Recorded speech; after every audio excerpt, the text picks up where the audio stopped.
अमरावती जिल्ह्यातील तिवसा तालुक्यातल्या शिवण गावात रात्रीच्या सुमारास 2 दिवसात अनेक वेळा भूकंप सदृश धक्के बसल्याने गावात खळबळ उडाली असून नागरिकांमध्ये भीतीचं वातावरण निर्माण झालंय।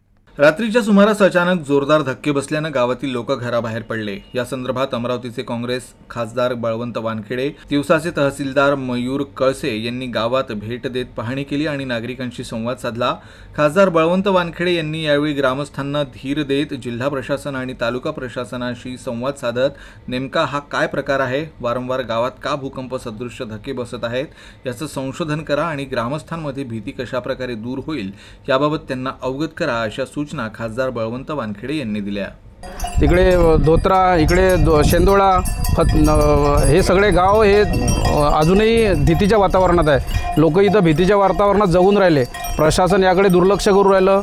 तहसील कार्यालय असो किंवा तलाठी असो किंवा जिल्हाधिकारी कार्यालय असो यांच्याकडून ठोस अशा कोणत्याही उपाययोजना होत नाही आहे आणि नागरिकांमध्ये या सगळ्या विषयामध्ये संभ्रम निर्माण झालेला आहे। त्यामुळे शासनाकडे अशी मागणी आहे की तातडीने याची चौकशी केली पाहिजे, जिओलॉजिकल टीम पाठवली पाहिजे आणि सखोल पद्धतीने इथे तपास केला पाहिजे, जेणेकरून लोकांना भीती दूर होईल आणि समाधान मिळेल।